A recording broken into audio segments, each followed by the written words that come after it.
At the outset, I must congratulate the GIM, it's a GIM, and Jadavpur University, and also WBGREDA, they have supported this program, this energy conservation, and energy efficiency and renewable. These are all interlinked, and I think this thing will be addressed here, and you are yesterday for the memorandum. I think you have listened to many people already, but today we are going to start. I think this will be a training program, and the main trainer is here. He has come from Visa. I will not discussing anything about the energy conservation and other things, but I will tell you something as an architect. Which you can think over, and you can integrate those things into building construction.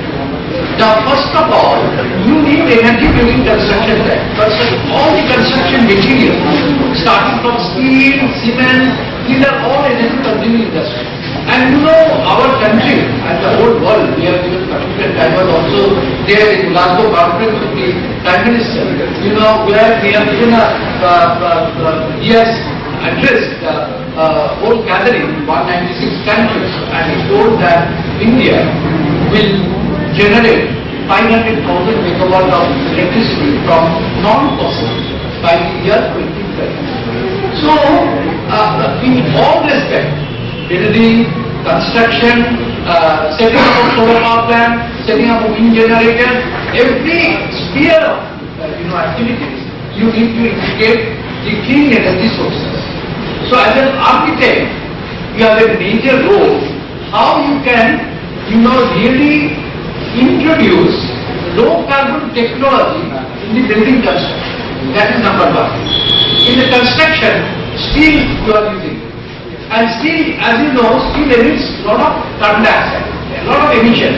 And this is responsible for the global warming and the climate change. We are all aware about that.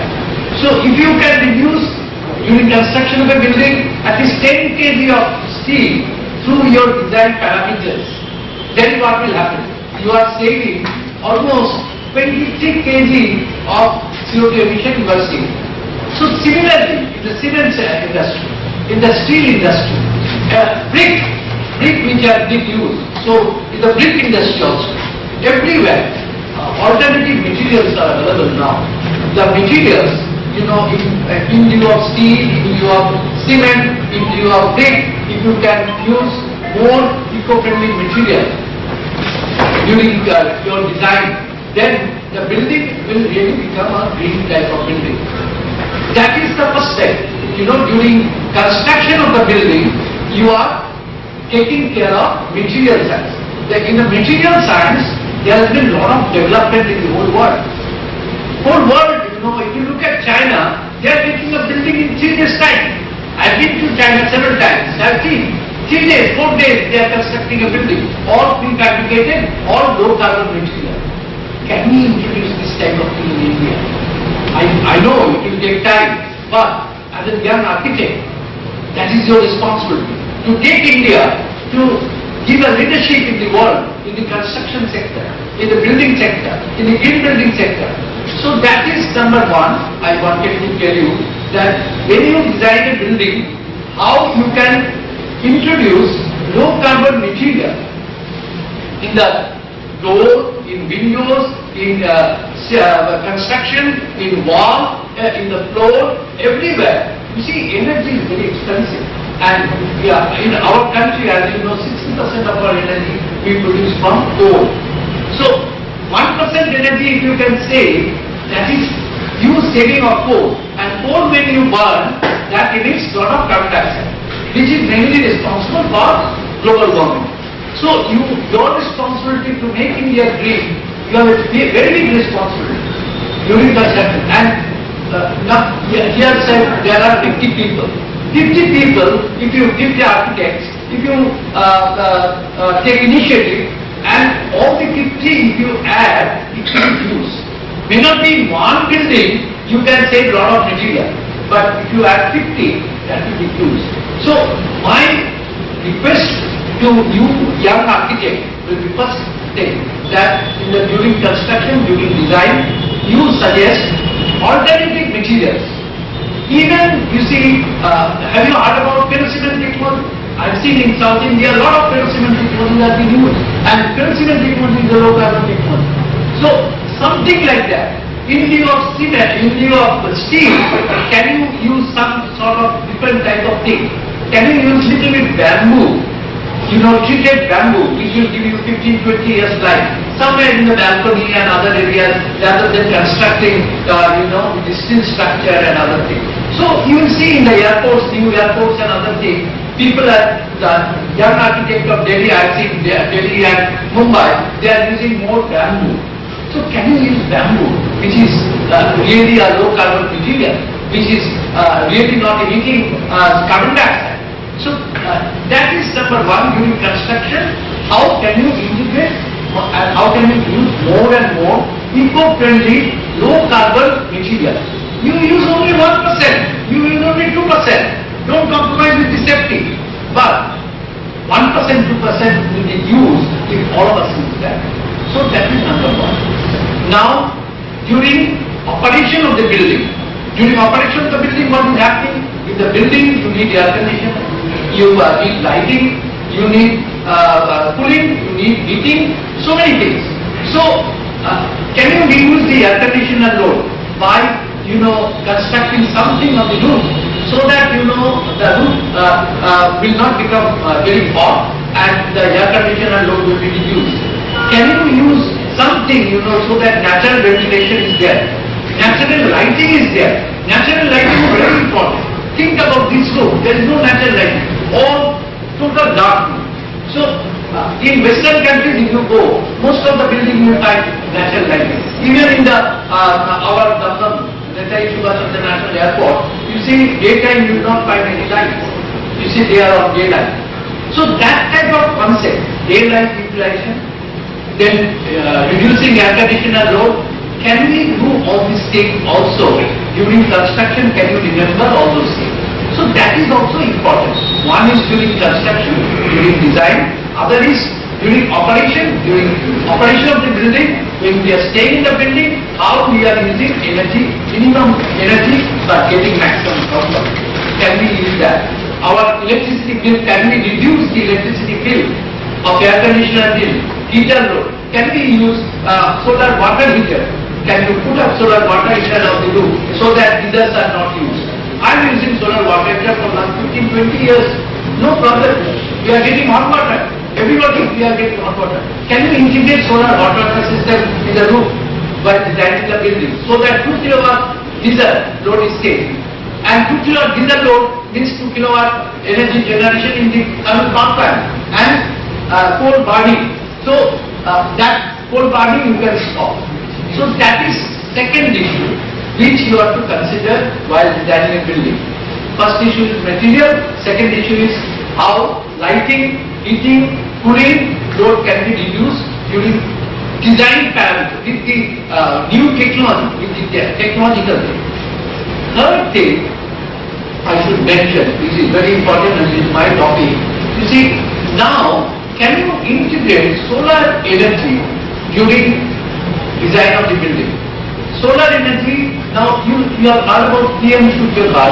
There is a very new concept. In fact, Architect Department of Jadavpur University is in touch with me to submit a proposal to Government of India how this rooftop solar system can be integrated with the building itself. So, can we, in the PM Surya program, all the buildings, the roof, in the roof you can put up solar power plant. Maybe 2 kilowatt, maybe 3 kilowatt, maybe 4 kilowatt, maybe 5 kilowatt. For a domestic and for a society, housing society and other things, for common load, you can put up solar power plant also. So can we, now you can put up this panel just on the roof itself, just you can put up. That doesn't look good. But as an architect, can you keep the roof itself and you can use the solar panel in different places, access, other places, window shade, something like that, so that the roof is intact, but at the same time, through your design, you are generating solar power. And if you look at international scenario, then you will find that a lot of people, they are integrating, it is called building integrated solar photovoltaic. So this building integrated solar photovoltaic, the solar panel you have all seen, I know. How you can integrate this panel with your design, that is the important thing. And how this will, so that it will fit also in the PM Surya program. Under PM Surya program, any citizen of India, he is eligible for subsidy also, and he can put up a solar photovoltaic rooftop power plant up to 3 kilowatt. He gets subsidy, 78,000 rupees subsidy. 78,000 rupees subsidy he gets. 3 kilowatt. 3 kilowatt costs really 1,80,000.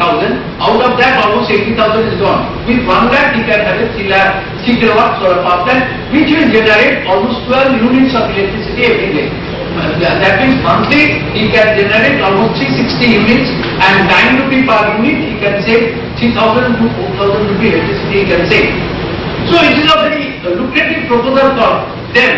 You can suggest that, look, in my design, I am also integrating rooftop solar power plant under PM Surya, under which you will get subsidy from Government of India, 78,000 if you go for 3 kilowatt solar power plant, and if you go for 2 kilowatt, subsidy will be less, 1 kilowatt also, but 1 kilowatt, 2 kilowatt, everywhere you get subsidy. So that program, you see, is a very popular program in the country.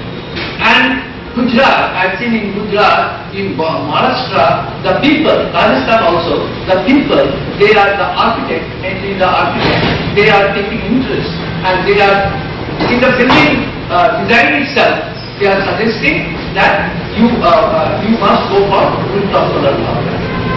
So, I think, I find a lot of architects here. Have you considered any time solar rooftop program in your construction, in your design? Have you considered? Yes, sir. Huh? Yes. You have done that? Yes. Have you integrated or just you have put up the panels on the roof? Put up on the slope roof. But you can put up the panel. You can do something agrivoltaic. That means you can have a panel shade under which you can have kitchen garden also. So all these are all innovations. These are all new ideas. I have seen in different countries. They are not wasting them. You see, if you put the panel on the roof, then the roof is wasted. You can't do anything on the roof. So if you can elevate these panels, and under which you can, you see, glass to glass panel, if you put up, light will also come. You can go for kitchen garden, you can go for rooftop garden, rooftop small agriculture, anything you can do. So this is called agriculture. So that type of concept. Or you can integrate with your window glazing. Window glazing, that is the solar panel, glass to glass panel, light will come, but it will generate electricity. So you have to integrate as a building material. It is called BIPV, building integrated photovoltaic. Not that only you put up the panel on the roof. That is the rooftop power plant. But if you integrate it into the building, then it will be a better concept. Really it looks nice. You have to maintain the aesthetics. At the same time, you have to generate electricity. So this PM Surya program, that is a wonderful opportunity for the architect through which they can popularize solar energy throughout the country. So I think if you have any question on that, you can ask me. This PM Surya, the young architect, you must read, you must study also, So we have a target of 40,000 megawatts, 40,000 megawatts of rooftop system in the whole country by the year 2030. So out of that 40,000 megawatts, we have installed only 8,000 megawatts or so. Long way to go. So I think there is a big opportunity for the young architect to go for solar photovoltaic integration or rooftop solar photovoltaic power plant which falls under the PM2. So these are few issues I thought since they have invited me, thanks to Gil and other people, Captain Das and other organizers for inviting me here. I thought I should interact with the young architect a little bit and I will tell them whatever issues comes in my mind about energy conservation, energy and efficient use of energy is also important. You see, while you are using the fan and light and other things, refrigerator, air conditioner, the star marking is also important while doing that. So all these things you have to consider holistically while designing a building, so that finally your building is almost zero energy consumption. Whatever energy is required by the occupant, that will come from nature. If you can do that, you are really a green architect. So can you become a green architect? That is the challenge. Hundreds of years architects are there, so no problem. There are a lot of architects, conventional architects, they are doing conventional building, no risk, nothing, all factor of safety they have considered, this building I have done that. But no, if it is a highly energy consuming building, you are not a good architect. You are a bad architect according to me. You should become a good architect by reducing the energy consumption in the building itself, during construction, during operation and during running of the building. And the gentleman who has taken the concept from you or design from you, he should say, look, I am a green man, I stay in a green building and I pay electricity bill only 500 rupees or 400 rupees per month. My energy bill is only 400, 500 rupees per month. Otherwise it would have been 5,000 rupees. I am spending this much. So 95% are green. So that is my contribution to the society. That is my contribution to the future generation, that I am keeping a green and livable world for them. So I think I should conclude here. I have less time also. So if you have any other question, I can tell me. But you as an architect, young architect and other senior architects are also there. Your responsibility is very big. Country is giving you very big responsibility. To make India green, you are playing a major role in that sector. And let us make our country a leader in the whole world, in the green architecture sector, in the green building sector, and in the green energy sector. And your contribution will be considered as immense contribution as an architect if you construct a really energy efficient green building with a integrated solar photovoltaic power plant which will give him all subsidy benefit and which will reduce his electricity bill. And in that manner, he as an architect, you can contribute to the country for making India green and livable world for the future generation. Thank you very much for patient hearing. If you have any question, you can ask. Thank you. Yeah. Sir, I remember. Yeah, tell me. What is the estimation on solar panels that we do? The carbon footprint of that, I mean the life cycle assessment of that, are we the conventional, whatever what it is generated. So life cycle wise, is there any analysis or any Yes, lot of people. We can share. I can share with you. Yeah. No problem. That can be done. Any other question from young architects? Or everything is clear? The national policy and everything, the green building, the PM Surya, you must remember. You can see the website, PM Surya. Under that, lot of research opportunities are also there. So, is that all right? I find all are sitting down. you are now convinced that you should contribute to green building and make the India green. Do you think you have to become a green architect or conventional architect? Tell me, what you want to become? Sure? Or just to make me happy you are telling? Huh? No. Have you considered that yes, green architect is also a concept? Have you considered ever? Huh? Have you considered? You know the PM Shuddha program? You don't know. So, is it clear now? Huh?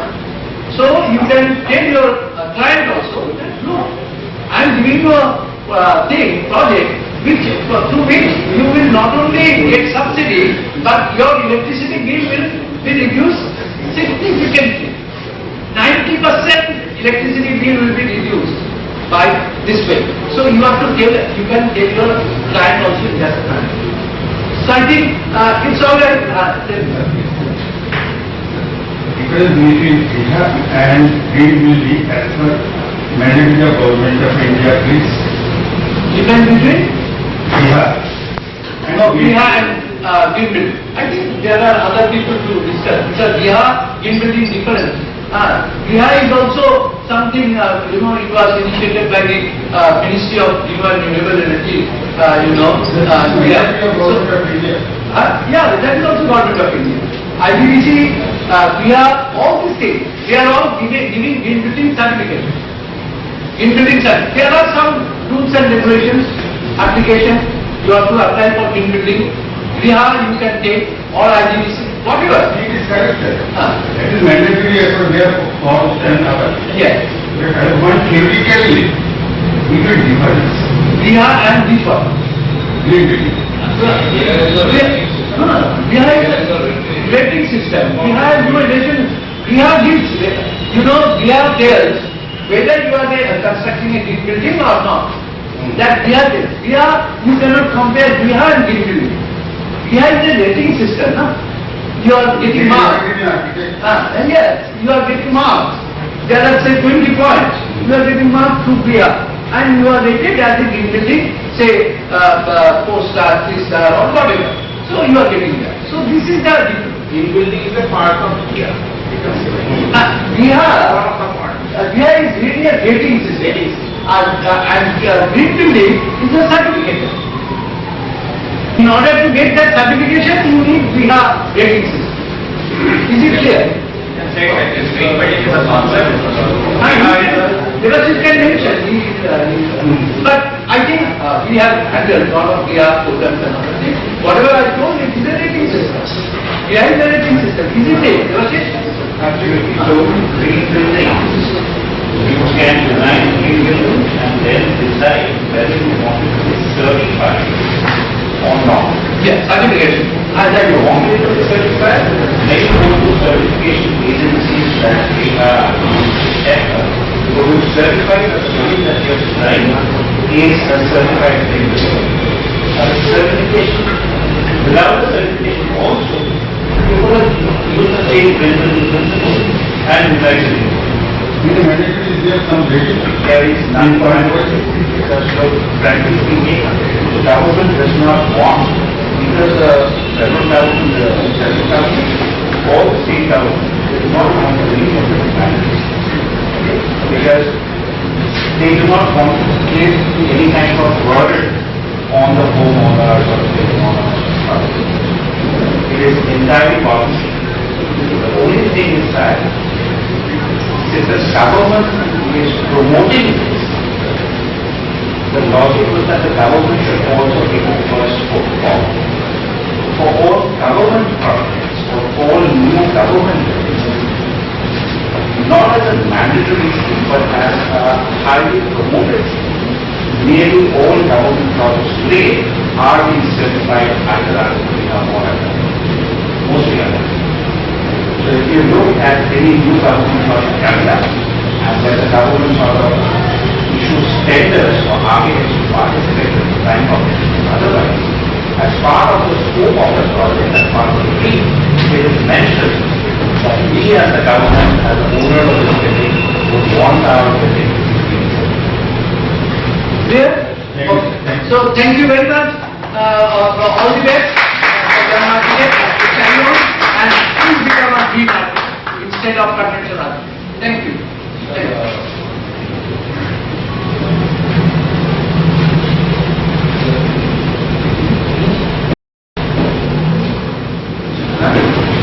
I would like to request architect Devashish Das to present a token of memento to SP Gon Choudhuri.